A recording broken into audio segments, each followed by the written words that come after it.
أعوذ من الشيطان الرجيم بسم الله الرحمن الرحيم السلام عليكم ورحمة الله وبركاته الحمد لله العالمين وبه نستعين والصلاة والسلام على أشرف الأنبياء والمرسلين وآله وصحبه أجمعين أما بعد. Terima kasih semuanya bersih seluruh datang kuasa seluruh muslimin dan muslimat yang dirahmati Allah sekalian. Alhamdulillah, dalam kuliah pada malam ini saya ingin mengajak para jemaah sekalian untuk merenungi satu kisah bagaimanakah orang Barat Eropah mencari kebahagiaan. Bukan maksud pada individu yang saya sebut di sini, tetapi kepada contoh tipikal orang Eropah yang sedang hilang diri untuk mencari apakah maksud diri. Dalam tajuk Perjalanan Hidup Sinéad O'Connor, satu refleksi untuk kita renungi kisah. Dan dia adalah seorang penyanyi antarabangsa, dipuja oleh seluruh dunia, termasuklah pemuda negara kita. Dan dia baru saja meninggal dunia 2 bulan lepas. Tetapi yang menariknya adalah dia pada akhir hayatnya Allah berikan hidayah untuk menerima Islam sebagai cahaya yang memberikan kebahagiaan pada akhir hayatnya. Kita mulakan dengan ayat surah Az-Zumar. A'udzu minasyaitonir rajim. Apa man insyaallah surul Islam wa ala nurin min rabbih wa ala nurin min rabbih wa lil qasiyati kulluhum min dzikrillah ulaika fi dhalalin mubin. Surah An-Nazm. Dan apabila seorang diberikan kelapangan dada terhadap Islam, maka sesungguhnya dia diberikan cahaya daripada Tuhannya.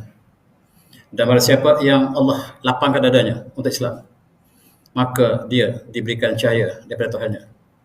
Dan celakalah bagi mereka yang hatinya keras daripada mati Allah, dan ulaika fi dhalalin mubin, dan merekalah daripada golongan yang sesat yang nyata.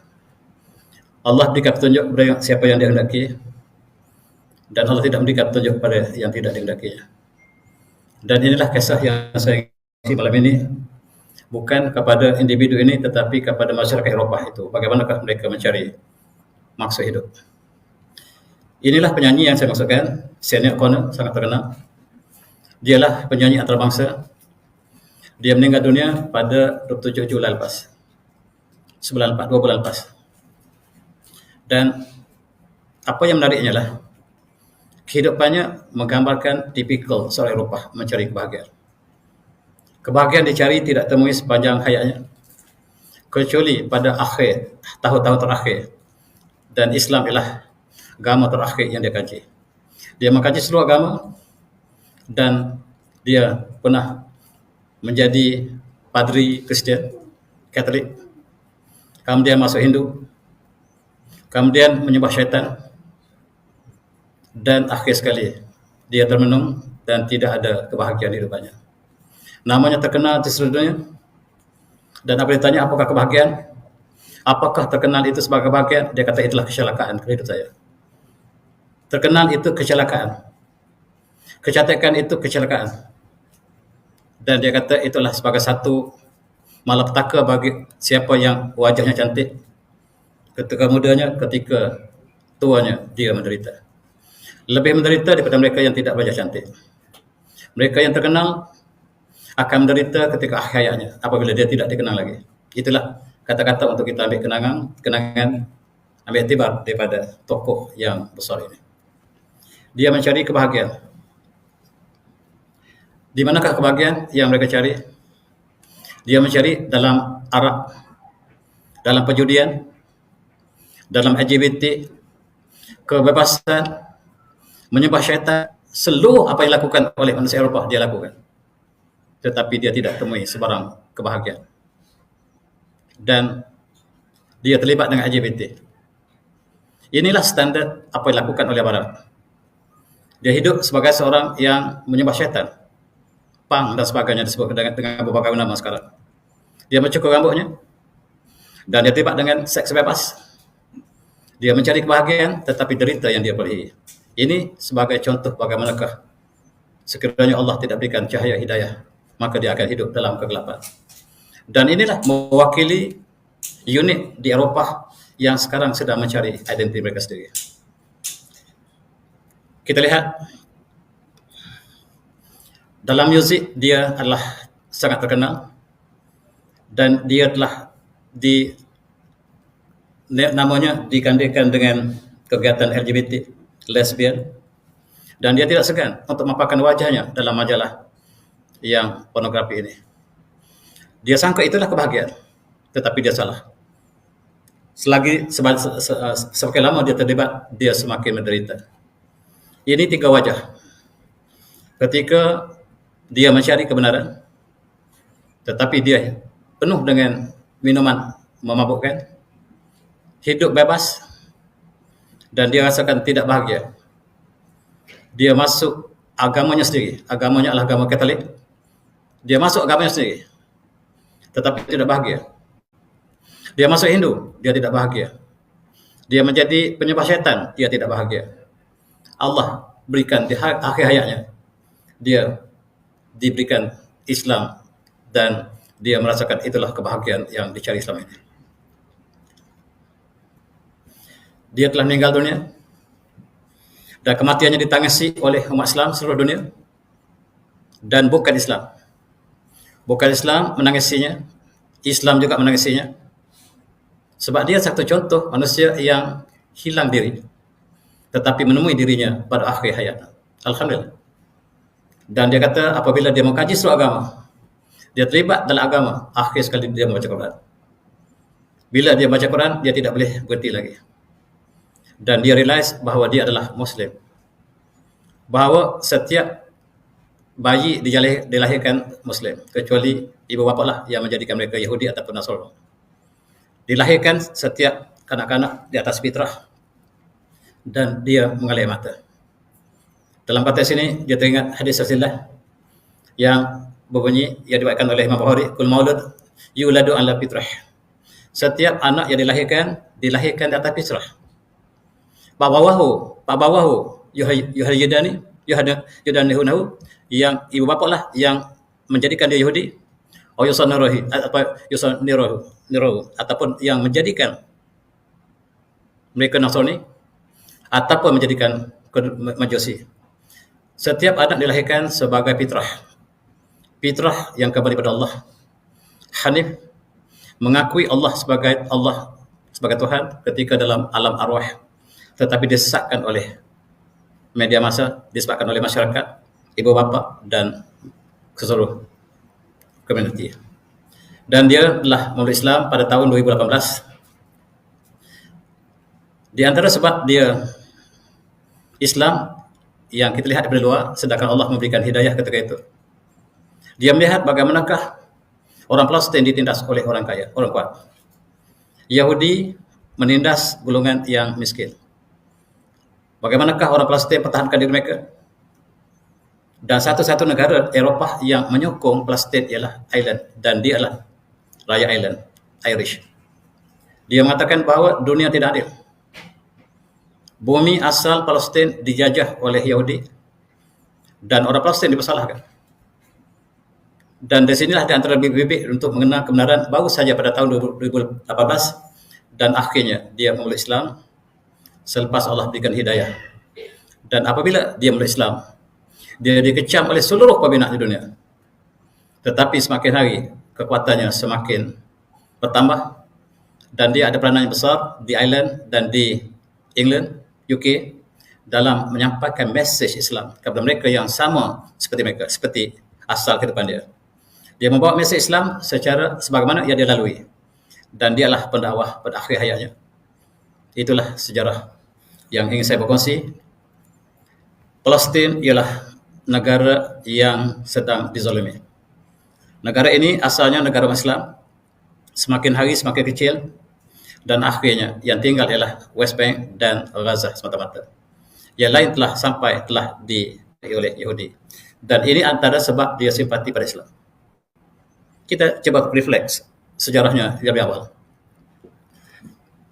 Kenapakah Ireland bersimpati dengan Palestin? Sebab Ireland ialah sebahagian negara yang dijajah oleh British, oleh UK. Mereka tidak pernah bersetuju dengan dasar UK. Mereka dijajah oleh UK sebagaimana Palestin dijajah oleh Yahudi. Maka mereka menerima nasib yang sama. Kita, orang Melayu pergi ke England, kita tidak dapat lihat nasib mereka, nasib orang Ireland. Ireland dizolimi oleh UK begitu lama. Sampai sekarang. Dan di atas sebab mereka menerima nasib yang sama daripada orang yang kuat, maka mencetuskan simpati orang Ireland kepada Palestin. Dan negara Eropah satu-satunya negara yang menyokong Palestin ialah Ireland. Ialah negara tokoh yang sedang kita bicara ini, iaitu Sinead O'Connor. Dia mengatakan bahawa Islam ialah agama yang terakhir yang dia kaji. Sebab bagi dia Islam adalah agama yang sesat. Agama yang dianuti oleh orang yang lemah. Itulah gambaran dia. Dan itulah gambaran seluruh orang Eropah. Gambaran yang dibawa oleh O'Connor ini ialah gambaran dipegang oleh seluruh Eropah. Islam ialah agama yang tidak sesuai untuk zaman ini. Dan apabila dia meluk Islam, dia merasakan bahawa jiwanya lah sangat sesuai dengan Islam. Bahkan apabila dia masuk Islam, dia kata saya tidak meluk Islam, tetapi saya revert Islam, saya kembali pada Islam. Saya dilahirkan Islam dan saya sesat dalam jalanan. Sekarang saya kembali kepada nature yang asal, fitrah yang asal. Dan dia menjadikan pasal-pasal inilah untuk dia kongsi dengan sahabat-sahabatnya di seluruh Eropah. Dia tukar namanya menjadi Syahadat David. Saya tak pasti apakah nama David ini keluarga suaminya atau tidak, wallahu alam. Tetapi ketika hari dia mengeluarkan statement ini, seluruh dunia terperanjat. Bagaimanakah orang terkenal, orang yang kaya raya ini, orang yang disanjung di seluruh dunia, memilih agama yang paling mundur mengikut pandang mereka. Dan dia mengatakan this to announce that I'm proud to have become a Muslim. Dan dengan kata-kata ini, dan dia mengatakan, dia juga menukar namanya, saya mulai hari ini, saya ingin kenal diri saya sebagai syahadat. Dan saya akan berjuang untuk Islam. Dan dia mengatakan, selama ini kita tersesat. Kita sangka Islam yang sesat. Rupa-rupanya kita yang sesat. Kitab yang kita pakai itu telah obsolete. Yang Islam, kitab Al-Quran itulah segala-galanya. Kalau kita kaji dengan ikhlas kita akan kembali pada Islam. Itu kata-kata seorang yang Allah berikan hidayah. Namanya Syahadat David. Dan dia masih dikenal sebagai Sinead O'Connor sampai hari ini. Dan dia mengatakan bahawa semakin banyak dia mengkaji Al-Quran, dia cuba memahami Al-Quran. Dan inilah mesej yang diturunkan oleh Nabi-Nabi, para anbiya terdahulu. Khususnya para anbiya yang diturunkan pada orang Israel, pada Israel. Dia turunkan pada Nabi Musa, Moses, David, Jesus, Nabi SAW. Semuanya daripada semua yang sama. Al-Quran mengatasi segala kitab-kitab, sebab Al-Quran adalah kitab yang terakhir daripada Tuhan yang sama. Dan itulah kesimpulan yang dapat diperolehi oleh seorang yang baru Islam ini. Dan dia sangat tertarik dengan ayat Al-Quran. Dia menyatakan, saya sangat tertarik dengan ayat Quran dalam Al-Quran. Antaranya ayat ini disebut secara jelas, A'udzubillahi minasyaitonir rajim.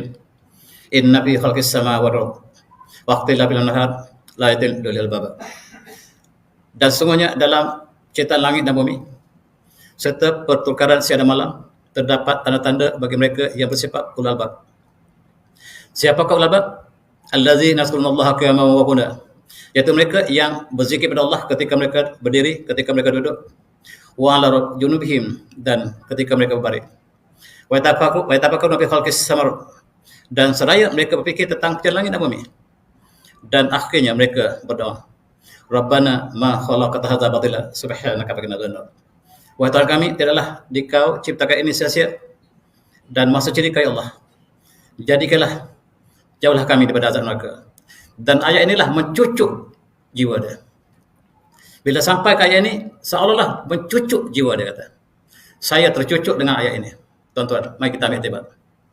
Kita baca ayat ini setiap masa. Apakah kita juga tercucuk sebagaimana Allah cucukkan ayat ini ke dalam hati seorang yang baru saja menerima hidayah selepas membaca ayat ini. Dan inilah kekuatan barat.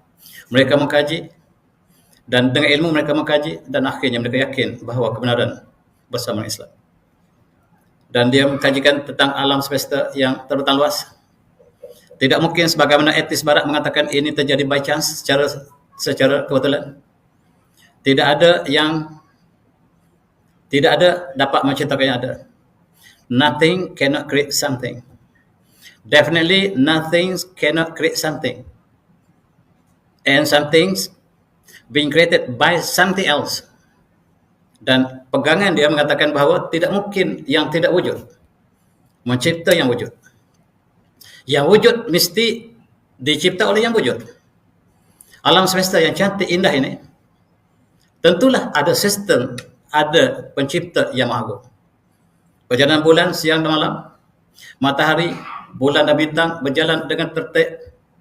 Tentu ada satu sistem yang mengawalnya, dan itulah pencipta kepada alam seluruhnya. Dia kenali Tuhan melalui perhujahan yang ditimbulkan oleh ayat ini. Yang inilah disebut sebagai ulul albab. Mereka yang sentiasa berfikir tentang langit dan bumi. Bagaimana Allah ciptakan langit dan bumi, perselisihan siang dan malam. Dan itulah tanda-tanda mereka yang bersifat ulul albab. Dan inilah yang kita nak bina pada pelajar kita. Pelajar yang bersifat ulul albab. Tetapi kita lihat orang Islam lebih awal dapat pada kita. Tuan-tuan semati, akhirnya dia bertemu dengan Presiden Islam di Ireland, namanya Syekh Umar Al-Qadri. Dan dia mengucap syahadah depan ulama ini. Dan hari kematiannya, dia disempurnakan oleh tokoh yang sama. Dia baru sampai ke pejabat ini dalam masa tak sampai 5 tahun, dan dia meninggal dunia selepas hanya 5 tahun, atau tak sampai 5 tahun selepas dia adalah seorang Muslim. Dan cukup menyentuh hati perasaan umat Islam di Ireland, bukan saja di Ireland, di seluruh dunia. Tetapi di Malaysia, barangkali kita tidak bincang kali ini. Dan saya ambil peluang ini untuk membincang bukan kerana tokoh ini, tetapi kerana sifat yang ada pada tokoh ini mewakili sebahagian besar daripada penduduk Eropah yang sedang mencari maksud diri mereka sendiri. Mari kita lihat. Kita lihat pemuda-pemuda kita menyanyi Nothing Compares to You. Ini lagu top dia. Dinyanyikan seluruh dunia. Orang Amerika jadikan lagu ini lagu top. Lagu I Do Not Want What I Haven't Got. Lagu ini bagi muda-muda, lagu top satu masa dulu. Dan dia sangat popular, tetapi itu kebahagiaan sementara yang ilusi. Saturday Night Live juga sebagai lagu yang sangat-sangat hebat, tetapi tidak memberikan kebahagiaan pada dirinya.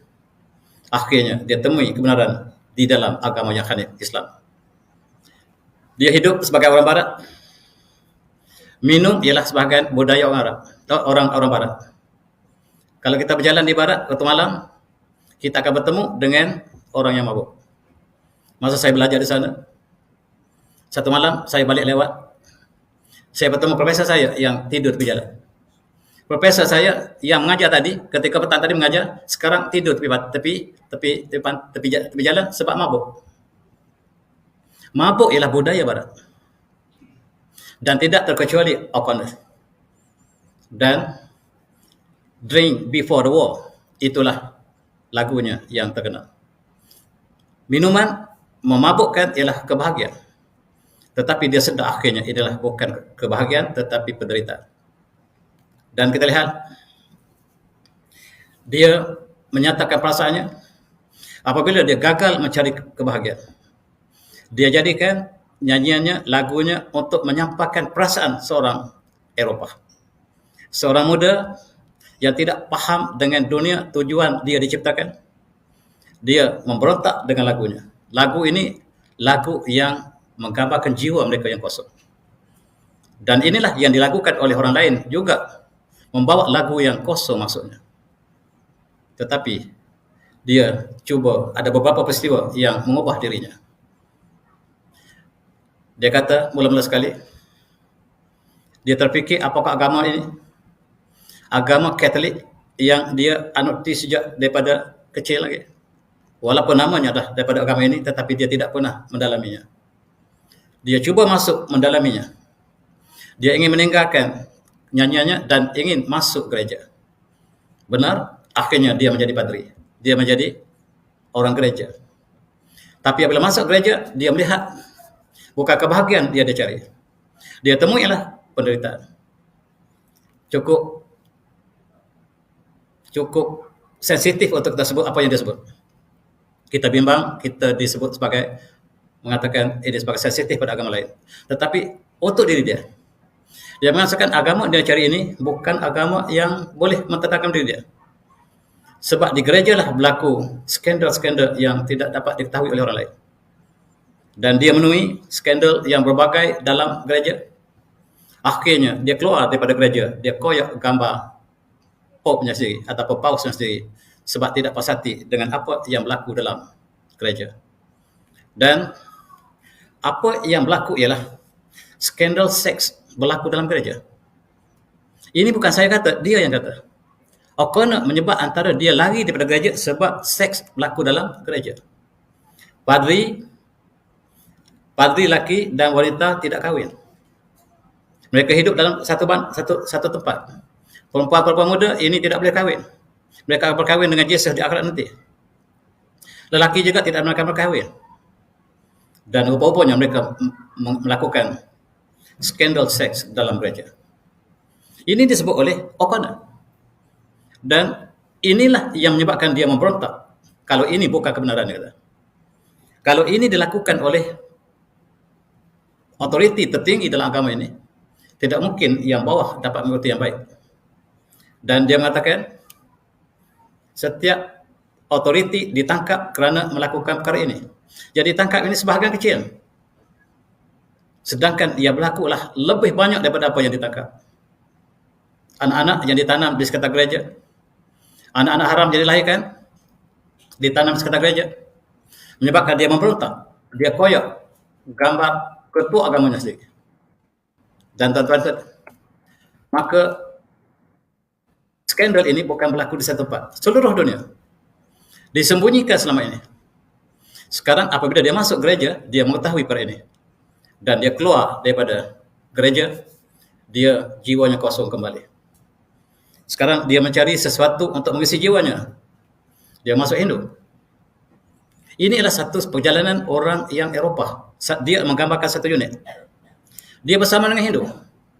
Pada mulanya ada kecenderungan untuk dia kena Islam lebih awal. Tetapi Islam tidak boleh makan khinzir, tidak boleh minum arak, tidak boleh melakukan perzinaan, dia tolak Islam. Hindu lebih selesa bagi dia. Hidup secara padri Hindu ataupun samim Hindu. Berapa lama tidak pasti, tetapi dia tidak tenang dengan agama ini. Dia keluar kembali menjadi penyembah syaitan. Tuan-tuan, penyembah syaitan ini dengan nama berbagai-bagai, tuan-tuan. Dengan black metalnya, dengan berbagai-bagai nama yang dipengaruhi oleh Eropah, Amerika, dibawa ke seluruh negara Asia dan negara kita juga terlibat berkali. Kita tidak tahu, dia menjadi penyembah syaitan. Dan jiwanya makin kacau. Tidak ada ketenteraman. Dalam masa itu, dia ada anak seorang, lelaki. Anaknya membunuh diri. Bila anaknya membunuh diri, dia termenung panjang, apakah maksud kehidupan ini?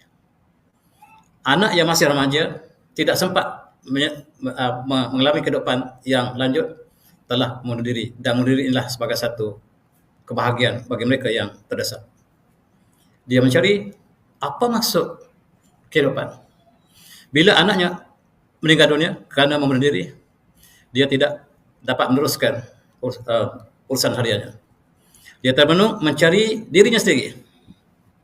Dan ketika anaknya mati, dia menceritakan tentang kesedihan dirinya.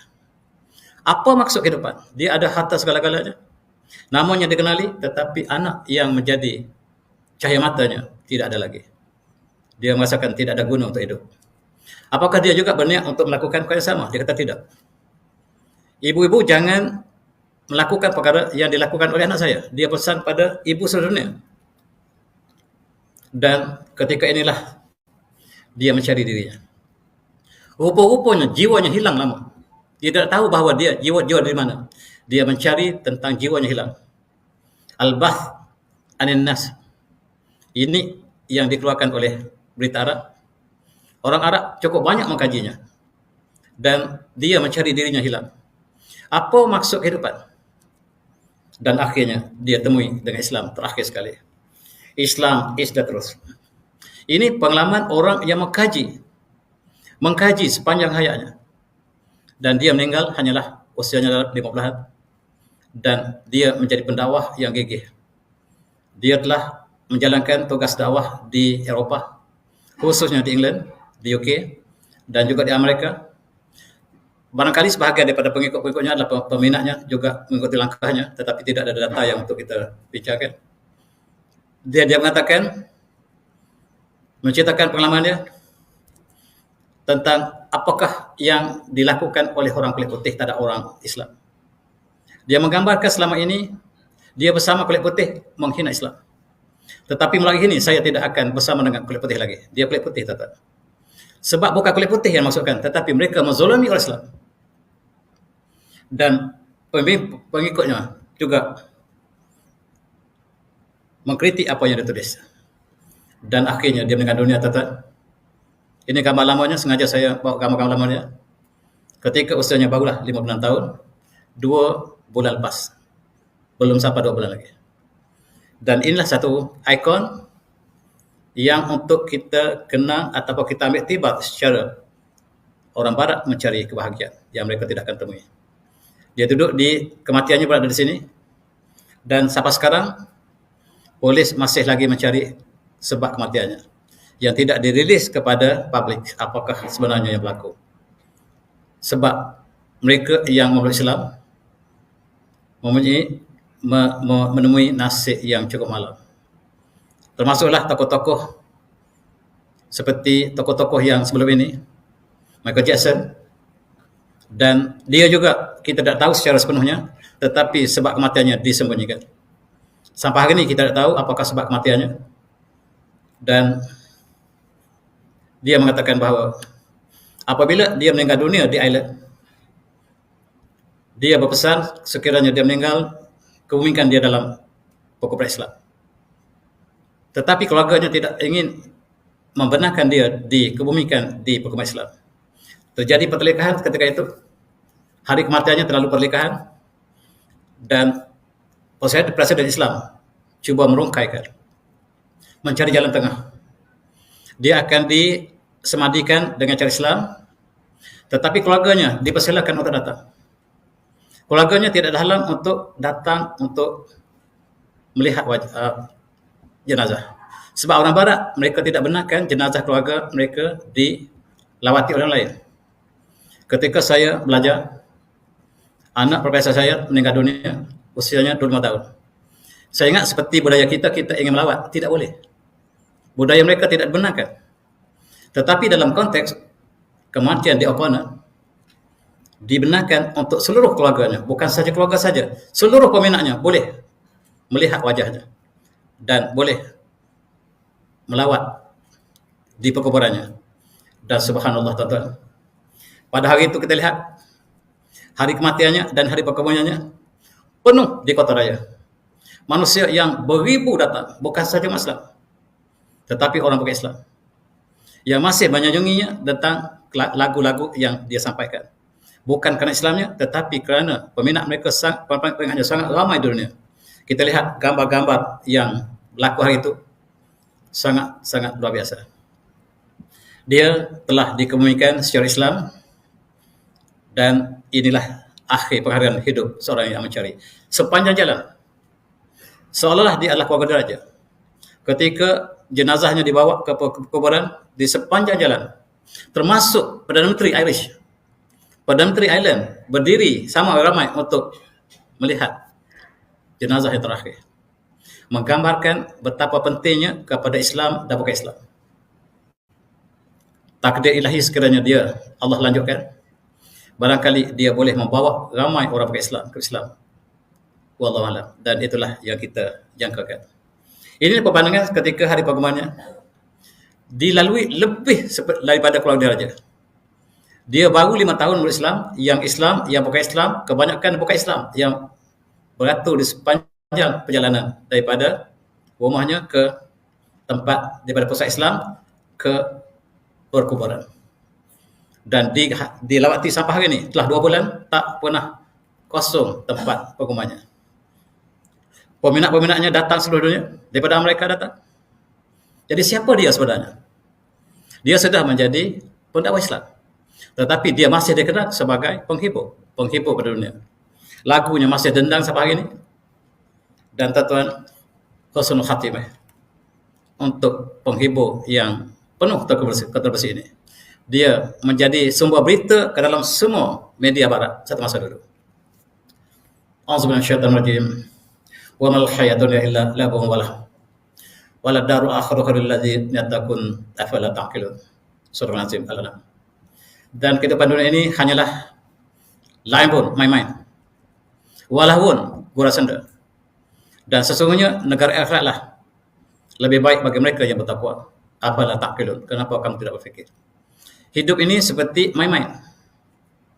Belajar main-main, bekerja main-main, sebab kehidupan hakiki di akhirat. Main pun main-main. Itulah yang dapat kita gambarkan. Dan dikatakan dalam tafsir juga demikian. Wa mal hayatud dunya fi ahwaliha illa war wa batil. Kebanyakan manusia hidup dalam kaum ini di dalam penipuan dan kebatilan. Walam soleh lidaru akhirah khairil ladzina yakhshawallah. Dan beribadah untuk hari akhirat itulah yang terbaik bagi mereka yang takut kepada Allah. Inilah yang digambarkan rupa-rupanya sebahagian besar manusia yang bukan Islam, tentulah mereka hidup main-main. Dan alangkah malang sekiranya Islam juga mengambil cara hidup yang sama, sedangkan kita ada agama yang hanif. Tuan-tuan semati, orang tanya dia, apakah kemasyhuran ini memberi kebahagiaan pada anda selepas umat Islam? Apakah kemasyhuran anda, nama anda disebut oleh seluruh dunia, apakah anda bahagia? Ketika dia berislam, dia kata saya bahagia. Tetapi sekarang, bila saya masuk Islam, dia kata itulah satu kecelakaan. Kecelakaan. Menjadi orang terkenal itu celaka. Punya wajah yang cantik, kecelakaan. Dia panggil curse. Dan orang tanya, ini sebenarnya lagunya yang hit di dunia. Daripada Australia sampai ke Alaska. Seluruh pemuda nyanyi. Negara kita juga. Tuan-tuan lihat, lagunya yang terkenal, Nothing Compares to You. Dan dalam komen, bila saya keluarkan tajuk ini juga, ada yang komen tu nak tahu tentang lagu ini. Sebab dia peminat lagu Nothing Compares to You. Tetapi itulah kehidupan barat, tuan-tuan. Dan dia masih menyanyi ketika dia menjadi padri Kristian. Dan lagunya memenangi Grammy Awards sebagai simbol lagu terbaik dunia. Tidak mudah, dia menang 3 kali tak silap saya Grammy Award, yang inilah kemuncak dalam hiburan di Eropah, dunia sebenarnya. Dan dia mengatakan, fame is a curse. Kemasyhuran itu ialah satu laknat, satu perkara yang terlaknat. It was the worst phase of my life. Saya terkenal itu perkara yang paling buruk dalam hidup saya. Wish I thank God I'll never have to go through again. Saya tidak mungkin untuk kembali kepada terkenal. Terkenal ini adalah satu malapetaka. Curse, laknat. Orang yang terkenal bila tua dia akan derita. Orang yang cantik, wajahnya, kecantikan hanyalah setepis kulit bawang. Bila kulit telah kecut, wajah telah tidak cantik dan dia sangat derita. Rupa-rupanya artis-artis yang cantik ketika mudanya, ketika tuanya sangat menderita. Dia masih melihat gambarnya masa muda, dan apabila dia diberikan petunjuk, ditanya apabila dia mendapat petunjuk, dia kata fame is a curse. Kemasyhuran adalah satu malapetaka. Tuan-tuan yang semati, bagaimanakah Islam melihat kebahagiaan? A'udzubillahi minasyaitonir rajim. Man amila shalihan min dzakrin aw unsa wa mu'minun falahu hayatan thayyibah wa lanjannahum ajrahum bi ahsani ma kanu ya'malun. Inilah rumus kebahagiaan untuk Islam. Orang siapa yang beramal soleh, lelaki atau wanita, sedangkan dia beriman pada Allah. Beramal soleh, beriman pada Allah, dan pasti Allah berikan kehidupan yang bahagia padanya. Bagi seorang Islam, bukan kemasyhuran, bukan kekayaan, bukan kelebihan, pangkat dan sebagainya, tetapi siapa yang beramal soleh dan beriman, maka Allah berikan kehidupan, panulihanhu hayatan thayyibah, kehidupan yang sejahtera, kehidupan yang baik, kehidupan yang bahagia, dan Allah akan berikan ganjarannya di akhirat nanti lebih baik daripada apa yang dia lakukan di atas muka bumi. Dan kebahagiaan kita ialah sebab amalan soleh kita akan bahagia. Siapa yang melakukan dosa, dia akan derita, pasti. Siapa yang lakukan dosa, dia akan derita, pasti. Tuan-tuan yang semati, inilah kebahagiaan Islam, dan inilah kebahagiaan yang tidak dapat dicapai oleh orang Barat. Umat Islam, kalau kita tidak bahagia, tuan-tuan, sayang. Sebab rencah kebahagiaan dengan kita. Tetapi siapa yang berpaling? A'udzubillahiminasyaitonirrajim. Wa man arda an zikri, wa man arda an zikri fa innahu ma'isyatan dhanka wa nahsyuhu yaumal qiyamah. Surah Al-Azim. Barang siapa yang paling daripada mengatik aku, kata Allah, barang siapa yang paling daripada berzikir kepada aku, maka sesungguhnya dia akan melalui kehidupan yang sukar dan dibangkitkan hari kiamat nanti dalam keadaan buta.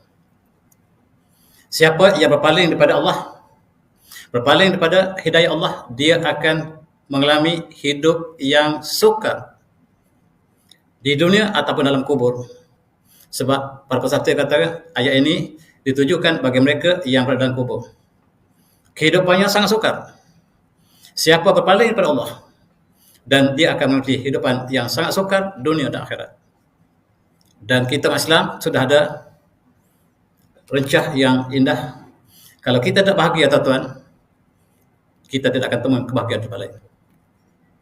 Dan kita lihat orang lain, umpamanya Sandra Brown, dia sangat terkenal satu masa dulu, orang yang cantik, sekarang tak cantik langsung. Kecantikan jugalah curse. Kecantikan ialah malapetaka. Sebab orang yang cantik waktu muda, waktu tua dia sangat-sangat derita. Kita baru tahu. Kita ingat orang cantik ni bahagia. Tak. Bila sudah tua, sangat derita. Dan begitu juga dengan orang yang terkenal, berakhir dengan penderitaan. Diakui oleh orang Barat yang dia tidak temui kebenaran, tuan-tuan. Tak silap saya, dia berakhir dengan membunuh diri. Dan kita lihat, inilah tokoh-tokoh yang cantik satu masa dulu. Wealth, beauty, fame. Kekayaan, kecantikan, kemasyhuran ialah perkara yang sama, perkara yang akan berlalu. Dan yang tinggal adalah penyesalan. Kita bagi ruang untuk azan kalau dah selesai.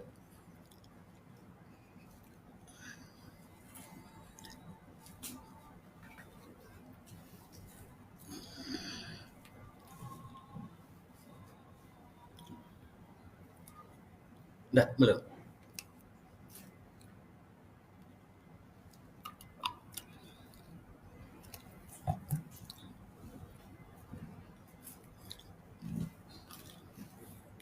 Okay, cuma sama juga seperti artis ini. Being beautiful can be a curse. Sama. Setiap seniwati yang terkenal merasakan akhir hayatnya, kecantikan adalah malapetaka, laknat, satu benda yang curse.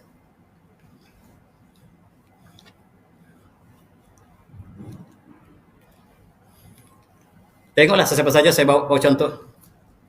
Semuanya mengatakan itu malapetaka. Pangkat, terkenal, kaya juga curse. Kekayaan sekiranya kita bawa ke akhirat, dia akan bawa kebahagiaan. Tetapi sekiranya salah cara, maka dia bawa penderitaan. Bunuh diri. Bunuh diri ialah simbol penderitaan yang paling dahsyat. Hari ini, dunia mengeluarkan satu senarai indeks kebahagiaan. Happiness Index. Dia senaraikan negara paling bahagia dunia ialah negara Finland. Dan di Finland hidupnya sangat-sangat bahagia mengikut mereka. Tetapi Finland lah negara yang paling banyak bunuh diri. Dari segi kita, mereka adalah negara yang paling derita. Terbalik rupa-rupanya. Yang mereka sebut bahagia, kita sebut derita. Denmark, negara kedua bahagia dunia, ialah negara yang paling derita. Sebab yang paling banyak bunuh diri ialah Finland, Denmark. Di mana kebahagiaan sebenarnya? Rupa-rupanya mereka katakan Malaysia tempat 77, 79. Kita tidak bahagialah. Daripada 150, Malaysia 79. Derita tidak, bahagia atau tidak. Muzabzabin. Muzabzabin nabaina zalik. La ilaha ula wa la ilaha ula. Singapura 25, sangat bahagia. Tetapi kita tanya orang Singapura, kami derita. Hidup kami sangat-sangat mencengkam. Bahkan Perdana Menteri mereka, bekas Perdana Menteri mereka, Lee Kuan Yew mengatakan, orang sangka saya adalah orang yang paling bahagia sebab saya mengeluarkan Singapura daripada third world kepada first world. Negara ketiga ke negara pertama dengan maju. Tetapi saya derita. Sebab saya takut mati. Kata Lee Kuan Yew. Lee Kuan Yew kata saya takut mati. Saya semakin derita. Kawan saya, Tengku Abdul Rahman kawan saya. Dia kata, Lee, kalau kau mati, kau masuk neraka. Saya takut. Saya takut saya mati. Sebab semua orang kata, orang kafir semua masuk neraka. Saya takut. Dan dia sudah mati. Dia membawa penderitaan. Dan orang Singapura, tuan-tuan, apabila usia sudah 60 tahun ke atas, mereka mesti ada insurans untuk siap sakit. Untuk pergi hospital, orang kaya, bukan orang miskin. Bila penyakit bertipa-tipa, mereka ambil jalan sikat. Saya tak bawa statistik pembunuhan. Orang yang 70 tahun ke atas, banyak yang terlibat dengan pembunuhan diri. Maksudnya mereka derita. Mereka negara pertama dunia. Kita negara ketiga. Asalnya mereka ada ketiga juga. Tuan-tuan. Yang bunuh diri, kita lihat. Orang yang terkenal di Eropah. Mereka yang dipuja oleh peminat mereka. Dan mereka lah orang yang derita. Tengok. Marilyn Monroe. Dikejar oleh seluruh lelaki ketika itu. Termasuk presiden mereka. Berakhir dengan membunuh diri. Simbol penderitaan yang abadi. Dia terkenal, dia cantik, dia kaya, dia ada segala-gala, tetapi dia ketika kematiannya, dia makan pil kematian. Elvis Presley. Sangat-sangat terkenal. Usia masih muda. Dia ada segala-gala dan dia juga mengakhirkan riwayat hidupnya dengan bunuh diri. Dan kita boleh teruskan senarai ini. Mereka yang Bruce Lee masih top dunia ketika dia mati, ketika dia membunuh diri, ketika dia paling terkenal, menjadi ikon dunia ketika itu. Dan dia berakhir nyawanya ketika dia berada di atas. Di mana kebahagiaan sebenarnya? Ini senarai seniwati ataupun pelakon perempuan yang membunuh diri. Yang ramai sekali Korea. Di Korea, kawan saya tersebut, ketika dia belajar di Universiti Hancock, sudah 3 pembunuhan diri depan mata dia. Orang yang tidak ada pegangan jiwa yang kosong, mereka dapat melakukan segala-galanya yang di luar batasan akal manusia. Rupa-rupanya mereka lah orang derita. Negara kaya tetapi derita jiwa mereka. Dan janganlah kita dua-dua derita. Marilah kita perbaiki jiwa kita. Mudah-mudahan kita bahagia walaupun kita tidak sekaya mereka. Tuan-tuan, kita tengok yang lebih baru. Ada wajah yang tuan lihat terkenal dalam televisyen, baru bunuh diri. Mereka tidak puas hidup. Mereka derita dalam kehidupan mereka. Semakin tua, semakin derita. Sepatutnya kita Islam, semakin kita tua, semakin bahagia. Sebab kita semakin banyak buat jasa kepada masyarakat. Keluarga kita semakin ramai. Dan anak-anak, cucu-cucu yang berbahagia, yang soleh dan solehah. Sepatutnya semakin tua kita semakin bahagia. Dan kita akan menemui Allah dan kebahagiaan hakiki di akhirat nanti. Tetapi kalau kita juga sampai seperti mereka, maka sayang Islam yang kita bawa. Dan tuan-tuan, kita kembali kepada tokoh yang kita bicara ini. Ketika dia berislam, dia kata, rupa-rupanya kita hidup dalam sistem yang sakit mental. Kita hidup dalam masyarakat yang kaya raya tetapi jiwa sakit. Tuan-tuan, setiap tahun ada satu hari mental diisytiharkan oleh bangsa bersatu. Sebab orang Eropah sangat derita. Yang paling derita, yang bunuh diri Amerika. Ya kita sangka mereka negara bahagia. Rupa-rupa mereka derita. Penyakit STD mereka sudah melempah ke seluruh Amerika. STD adalah Sexual Transmitted Disease yang dikaitkan dengan LGBT. Amalan somsam, luar tabi, menyebabkan penyakit yang tidak boleh dirawat lagi. Amerika negara yang paling banyak STD. Rupa-rupanya mereka negara yang paling derita. Tuan-tuan, kalau kita jadi benchmark kepada mereka, maka kita juga akan melalui jalan sama, derita. Mari kita lihat apakah yang harus kita lakukan pada pelajar kita. Depression, sakit jiwa, hospital sakit jiwa semakin bertambah dengan segala masyarakat, segala masalah harian kita. Tanpa ada zikir dan iman takwa, kita akan terlibat dengan perkara yang di sini. Mental disorder, depression. Tuan-tuan yang terlibat dengan psikiatri lebih tahu daripada saya. Bagaimanakah mereka yang hebat-hebat? Sakit jiwa. Seorang kawan, tuan-tuan, ketika di universiti, dia pangkat besar. Dia pencen. Duduk sikit pada saya. Bila masuk ke rumah, tak boleh buat apa-apa. Dia pakai baju, dia pakai kot, dia pakai tie. Dia pergi balik ke pejabat dia. Nak parking kereta, orang lain dah parking. Tempat tu tempat dia dulu. Dia balik semula ke rumah dia. Sakit jiwa. Ini berlaku pada kawan kita. Sebab dia tidak bersedia untuk dalam keadaan tersebut. Namun paling tinggi, kekayaan, pangkat, tidak bersedia untuk menjadi orang biasa. Dan ini penyakit berlaku pada Eropah, kepada dunia. Mental, inilah yang paling dahsyat sekarang. Eropah adalah negara derita. Kalau kita negara Islam juga derita, tuan-tuan, apakah kelebihan Islam yang kita bawa? Dalam konteks ini, setiap 10 Oktober, dunia mengisytiharkan beberapa tahun lepas World Mental Health Day, Hari Kesihatan Mental Dunia, menunjukkan bahawa dunia menghadapi masalah besar. Bukan negara Islam, negara bukan Islam, yang mereka letakkan paling bahagia. Lebih-lebih lagi, mereka letakkan Israel negara ketiga paling bahagia dunia. Subhanallah. Mereka membunuh Islam dan mereka bahagia. Mereka perli kita. Mereka permain-mainkan kita. Negara kita 79, tepat ke 79. Dan mereka ajar dalam televisi mereka, kalau kita derita, kita ada depression, depres, kita, ini cara dia. Pergi makan, pergi bersia-sia, pergi jumpa kawan, minum banyak-banyak, tengok wayang, semuanya membawa kecelakaan. Cara kita tidak sama dengan mereka. Dan sekiranya man a'dha an zikri fa innahu ma'isyatan dhanka. Siapa yang berpaling pada zikir padaku, kata Allah, mereka akan hidup dalam kehidupan derita.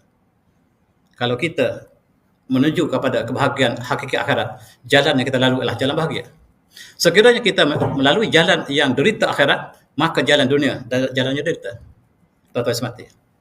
Barat mengatakan kalau kita depres, mari kita bergembira di kelab malam.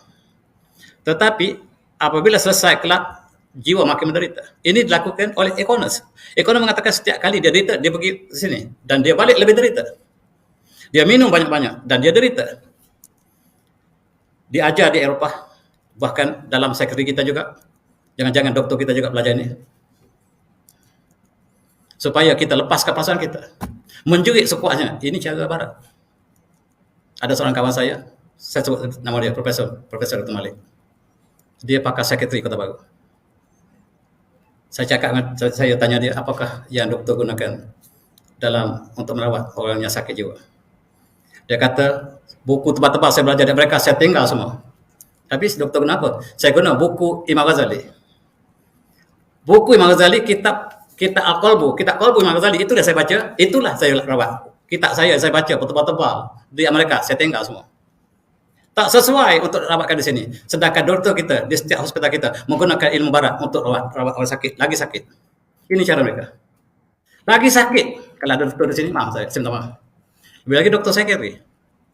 Kalau kita ikut cara barat, lagi derita pesakit kita. Kadang-kadang doktor berderita juga. Doktor yang semati. Minum. Mereka adakan Oktoberfest sebagai pesta untuk bahagia. Tetapi semakin derita. Selepas peristiwa Oktoberfest, bulan Oktober mereka adakan pesta minum arak. Maka jenayah seks berlaku di tempat itu sendiri. Tempat yang pertama melakukan Oktoberfest dalam minum arak ini ialah Munich. Munich ialah bandar yang paling banyak jenayah selepas setiap kali peristiwa ini. Tiba-tiba kita nak bawa ke Malaysia, subhanallah. Dibincang dalam parlimen 2-3 tahun lepas. Dan mereka bergembira dengan minum arak. Dan mereka sangka ini kebahagiaan. Tetapi punca penderitaan yang sangat hebat. Ini alkohol membunuh dunia. Senarai data yang dikeluarkan di sini, mereka yang mabuk langgar semua orang. Kita katakan minum arak kebebasan untuk bukan Islam. Bila dia mabuk, dia langgar orang bukan Islam, dia langgar orang Islam. Tadi kita kata hak dia, sekarang hak dia untuk langgar orang bukan Islam. Ini yang berlaku, tuan-tuan. Alkohol, death by country. Tuan-tuan lihat senarai yang paling tinggi. Dan inilah yang disebut oleh O'Connor. O'Connor mencari kebahagiaan tetapi dia buntu. Setiap dia cari kebahagiaan, dia berakhir dengan penderitaan. Dan Allah tunjukkan Islam sebagai jalan terakhir. Islam is the truth. Dia tenang, 5 tahun akhir hidupnya dalam ketenangan. Dan itulah pilihan terakhir. Dan dia berterima kasih kepada guru mentornya, yaitu Syekh yang menjadi Presiden Persatuan Islam di Ireland. Dan dia sangat rapat dengan Persatuan Islam Ireland dan dia menyumbang dalam dakwah di Ireland. Ireland telah muncul, masjid yang banyak telah dibina, gereja-gereja yang ditinggalkan, kita beli dan kita jadikan masjid. Dan yang terakhir, anak kawan saya balik dari Dublin, mengatakan mereka baru saja beli sebuah gereja dengan wang daripada negara Arab dan mereka tukar menjadi masjid. Alhamdulillah. Islam berkembang tidak dapat disekat lagi. Di tengah-tengah negara yang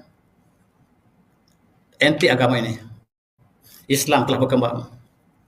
Dan cukup menarik, O'Connor mengatakan, saya sangka orang Islam ini orang yang jahat sebagaimana digambarkan, tetapi sebenarnya tidak. Mereka adalah lovely people. Muslims are very tender and very loving people. Sebenarnya kita tidak kenal Islamnya sebenarnya. Yang kita kenal Islam daripada media barat yang memang tugas mereka untuk distortion tentang Islam yang benar. Dan dia menulis, dan ada kawan yang menulis respon kepada apa yang dipegang oleh O'Connor. Dan dia mengatakan bahawa diakui O'Connor ini seorang yang hatinya lembut dan sangat suka mendengar azan dan sebagainya. Dan kita barangkali sebagai panduan kita umat Islam, tuan-tuan. A'udzubillahi minasyaitonir rajim. I'lamu annamal hayatu dunya la'ibun wa lahu wa zinatun wa tafakhurun bainakum wa takatsum fil amwal wal aulad. Ketahuilah hanya saja kehidupan dunia ini laibun, main-main. Wa lahun, sandiwara. Wa zinatun, perhiasan. Wa tafakhurun, berbangga-bangga. Wa tafakhurun bainakum, dan berbangga di antara kamu. Wa takatsum fil amwal wal aulad, dan berbanyak-banyak, berbangga dengan banyaknya harta benda dan anak pinak. Kama salawathin ajabal kufar, kama salawathin ajabal kufar nabatuhu thumma hijab tarah musfarra thumma yakunu hatama. Seperti hujannya turun menumbuhkan pohon-pohon yang segar yang menakjubkan penanamnya, tetapi pohon ini akan mati, hancur. Tarah musfarra, kamu lihat dia hancur kuning. Thumma takun hatama, dan dia akan terbang ke udara sebagai perkara yang hancur. Daripada pohon yang hijau, menggembirakan, tetapi akhirnya dia mati. Itulah dunia. Allah mengatakan di dunia, wa fil akhirati azabun syadid. Di akhirat nanti dia akan berdepan dengan azab yang pedih. Tetapi Allah mengatakan, di akhirat juga ada wa ma'tu minallahi ridwan. Ada pengampunan dari Allah dan ada keredaan Allah. Ada azab, ada keredaan. Dua-dua boleh kita pilih. Dan umat Islam memilih maghfirah dan juga ridwan minallah. Wa mal hayatun illa mata'ul ghurur. Dan hanya sajalah kehidupan dunia ini sebagai kesenangan yang menipu. Allah menyebut kesenangan yang menipu, kalau tidak kena gaya, kita akan terperangkap sebagaimana terperangkapnya Eropah dengan perkara tersebut. Kita lihat, alhamdulillah, seorang demi seorang telah meluk Islam di Eropah. Yang terkenal dan tidak terkenal, mereka meluk Islam, antaranya lah Yibon ini, yang tugasnya untuk memburukkan Islam. Ditangkap oleh Taliban dan dia membawa mesej Taliban adalah orang yang paling jahat dunia. Dan propaganda ini berjalan ke seluruh dunia termasuk Malaysia. Bila sebab Taliban jahat, dia ditangkap oleh Taliban sebab dia menyamar sebagai seorang Islam. Dia pakai jubah, pakai abaya Islam, tetapi dia sebagai jurnalis untuk memburukkan Islam. Ditangkap oleh Taliban, dibebaskan Taliban, dan dia meluk Islam. Orang tanya dia, apakah kejahatan Taliban yang disaksikan oleh Yibon? Dia kata, orang yang paling baik di atas muka bumi yang saya temui ialah Taliban. Mereka adalah golongan miskin. Saya diberikan penghormatan dalam rumah mereka yang terbaik daripada saya, biliknya. Mereka memasak roti, dan bila sebaik saja masak, roti yang pertama dihantar kepada saya. Saya makan, yang lebih saya, mereka berebut makan. Inilah orang terbaik yang pernah saya temui. Taliban. Yang tuan-tuan sangka Taliban lah jahat. Saya saksikan, itulah orang terbaik yang saya temui. Ini pengakuan orang yang ditangkap oleh Taliban. Namanya Gibbon Redley, yang sangat aktif di UK sekarang, berdakwah. Dia datang ke Kuala Lumpur 3-4 kali dah. Kalau tuan tidak pernah jumpa, muslimat tak pernah jumpa, sayang. Dia datang ke banyak kali untuk sampaikan Islam kepada orang Islam. Dan antaranya ialah Eli Cooper ini, yang mengatakan bahawa keindahan yang sepatutnya kita ikut seluruhnya ialah akhlak yang dibawa oleh Islam. Itulah yang terbaik untuk dijadikan sebagai model dunia, ialah akhlak yang dibina oleh Islam. Kalau kita Islam tidak dapat melihat, mu'alaf yang baru saja berislam dapat melihatnya, sayang sama sekali. Itulah pengajaran yang kita ambil. Mereka daripada seluruh dunia, lebih lagi wanita, dan mereka lah golongan yang paling ramai menurut Islam di Eropah ataupun di Timur di Barat, dan masing-masing we bear witness tidaklah la ilaha illallah wa anna muhammadar rasulullah. Tuan-tuan, daripada China sampailah ke Korea, Islam pilihan kami. Islam pilihan kami, inilah yang dapat kita saksikan dalam program ini. Dan kita kembali kepada O'Connor, dan dia sebut berkali-kali ayat ulul albab itulah yang menikam hati dan perasaannya. Dia merasakan bahawa itulah yang menjadi inspirasi sepanjang hayatnya. Surah Inna fi khalqis samawati wa ikhtilafil nahar la ulul albab. Itulah yang memberikan ayat inilah yang benar-benar menikam hatinya. Tuan-tuan, saya ikhlas. Inilah juga ayat menikam hati saya sejak saya masih muda lagi. Ayat yang sama menikam hati saya sampai sekarang. Ayat ini sangat menikam hati saya dan memberi inspirasi melihat keagungan ciptaan Allah dengan keindahan ciptaan Allah. Ayat-ayat kauniyah, dan setiap yang teratur mesti ada pengaturnya. Ini perkara yang paling basic yang kita harus ajar kepada pelajar kita. Bagaimanakah mereka barat saintis yang mengaji tentang cakrawala yang besar, langit yang mega, tiba-tiba mereka mengatakan there is no God. Sayang sama sekali. Perkara yang paling asas, tidak ada yang tersusun kecuali ada penyusun. Dan alam semesta yang tersusun mesti ada penciptanya. Sebab nothing cannot create something. Itulah yang menjadi inspirasi padanya. Alam semesta yang begitu mega, dan kita berada sebahagian daripada kosmos, dan kita tidak dapat melihat di manakah kita berada di sini. Matahari tak dapat lihat dalam skema ini, apatah lagi bumi, apatah lagi kita, dan kita hilang dalam kosmos ilahi. Dan betapa kecil dirinya semakin lama kita pelajari. Dan kalimah yang berakhir, subhanallah, itu saja. Setiap ilmu yang kita ajar kepada pelajar kita harus berakhir dengan Rabbana ma khalaqta hadza batila subhanaka qina adzabannar. Itulah, dan subhanallah sebagai kata akhir. Dan O'Connor mengatakan, orang Kristian, orang Yahudi, Taurat, kitab yang diturunkan kepada para nabi, maka Al-Quranlah sebagai penutupnya. Dan sayang kalau orang Eropah tidak dapat kenal Al-Quran sebagai penutup pada seluruh anbiya, penutup pada seluruh kitab.